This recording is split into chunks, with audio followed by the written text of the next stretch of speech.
Hello, this is Effie Malagan from BSH Romancy, and this is my episode 1 podcast. Keep on listening. Hello, this is Effie Malagan from BSH Romancy, and this is my episode 1 podcast. Keep on listening.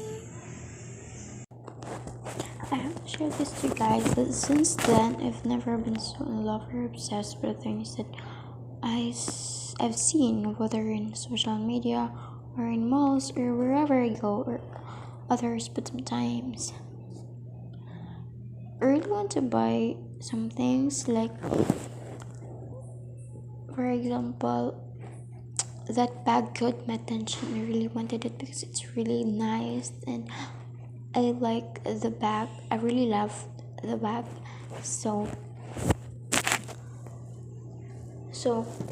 I can use it wherever I go, and I am thinking something that I can use that bag for going outside to unwind or to relax. But life is not as leveled as I want it to be. So I sometimes think negativity is that why I have this life, why I grew up with this kind of life. I really deserve this. But I also thought that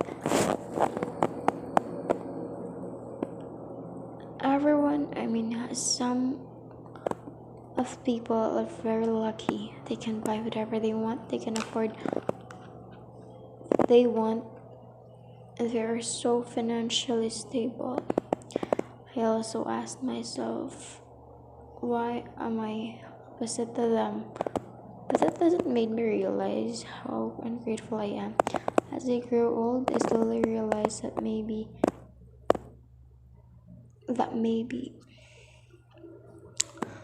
I was really born to be what I am today, so I can learn to appreciate what I have and hasn't.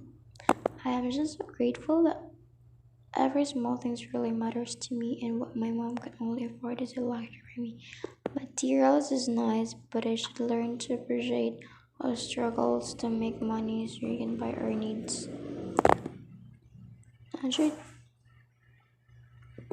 Hundred times nga makauna-una taog ka ng kaibog, like dili sa yung obsessed, but hundred times nga makot itong attention. And like for example, nakakita ko ka ng sandal, nindot kaayo niya. Nindot ka siya gamiton, as in bisag asa pwede siya magamit, pero dili like nakakwarta pero dili ko mapalit kay baw ko nga kanang marapitog sa akong mind kay na siya double kanang duha jud bitaw ang kanang palit ko mo ko niya tigom ko so makana jud ko kanang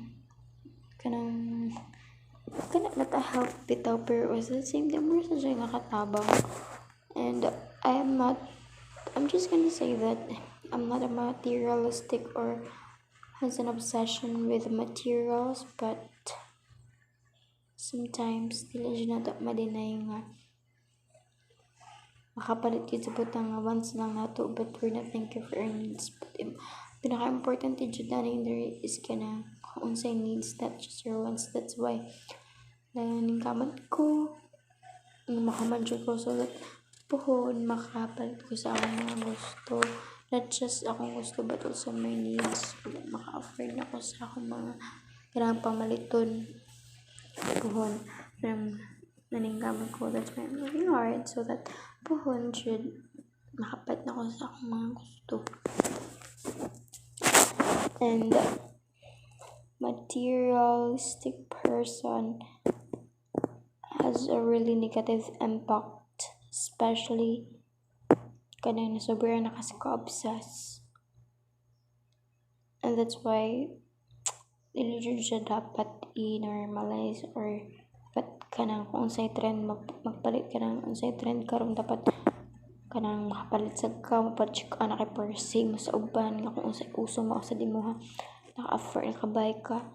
Mo siya negative impact sa pagka-materialistic nato no kanang dili na ta ka control bitaw dapat kung unsa ang salain na apad ka ana dapat dili mo siya realize kay has a really bad impact into your life kay mukuan man siya mo-connect man siya sa imong mo-connect siya sa imong life. For example anong obsessed na kay ka sa kanang abutang, and then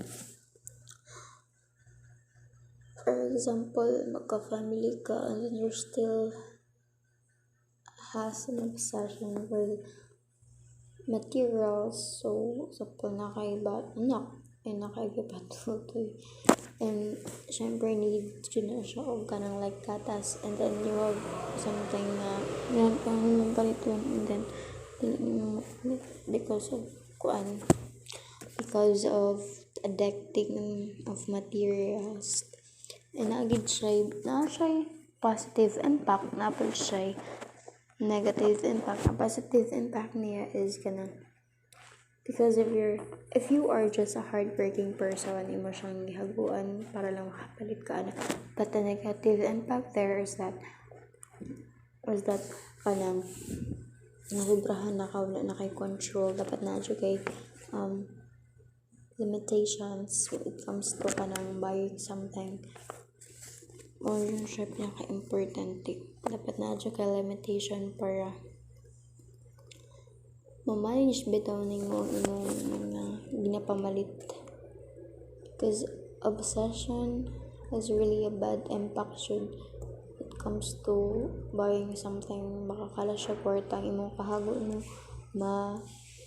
liwala ra because you are working for like to buy bitaw nyo, you're not thinking the negative or the opposite bitaw nga yes you're happy but after all masad ka kay wala makakakaon sa mong bag nga napalit, like ka mapusog and sorry di ka mabusog sa imong napalit because materials is only materials. Different siya siya with regarding sa kanang pagka lahi regarding siya sa kanang pagkaon bitaw.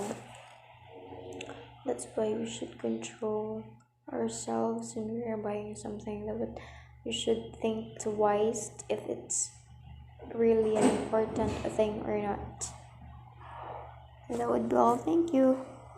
Hope you enjoyed. This is Ivan Malagan again from Besichamansi, and welcome to my podcast episode 2. Keep on listening. So now I have something to tell you guys that I've encountered a lot of struggles in life, and I managed it and overcome all of those up until now. Stress is one of the reasons why I became lonely and problematic. When I was in junior high school,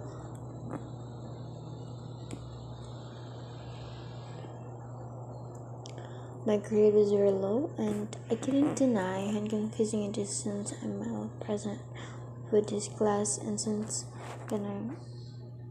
sometimes kay sa more on kung ano kanang like sayaw sa PE, and maybe siguro sa exam kung may low score, but it's not about the attendance mo sa and my grades are totally different from my classmates, which is always absent or dili kayo kanang cookies work. But thinking about it was very unacceptable, not until I realized that we can't predict what might happen whether you gave your best or not. But because medyo ba nga nakadepende ra siguro ano. Pero it was just an experience that nakadepende na siya maybe ako siya scores or exam, And as a very chica about when I was in senior high school. Lock-ins are one of my stressing and struggles when I was in senior high school. It is very hard, especially it's pandemic, and thinking that we don't have teachers, so we need to teach and learn by ourselves because it's pandemic and all classes are only modules. I'm not taking online class because I was working as a part-time. It was a part-time job. I got a lot of pendings due of lack of time, especially na araw ko sa balay. Lagi mga buhaton nga di dyan makalikayan nga kanang pero dili man sa whole day busy ko pero na time na kanang namugod ka sa balay di ko ka-focus jud, especially lang as kayo di ko ka-concentrate kanang lahi education sa school, and my understanding is really different when you have a teacher. Lahi jud kayo man. I was totally disappointed with my grades when I saw it during senior high days.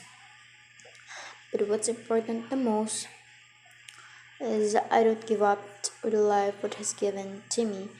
Should always remember that life may hurt sometimes, but you can move forward sooner. Your life will never be stuck with the path you are standing on. Dahil ko na-experience na grabe ka nang something na maka-hurt sa atong like emotionally. When I was in senior high school, nagtrabaho ko niya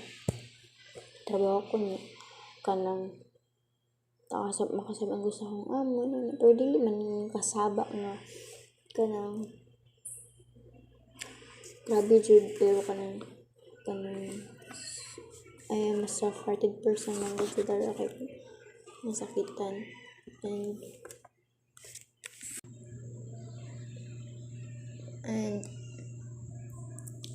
dapat jud nga kanang naadyo kay pagtagad sa akong kaugalingon. I should validate my emotions, especially if masakitan ko, dapat kanang ma-handle jud na ako, and I'm really willing to learn. And I mean, I love myself, but sometimes dyan na matinayan makuhaan akong kaugalingon, like wala na ko'y I'm not caring for myself sometimes. Hindi na ako magbantayan, but right now, I mean, at this point, I've realized that I have to be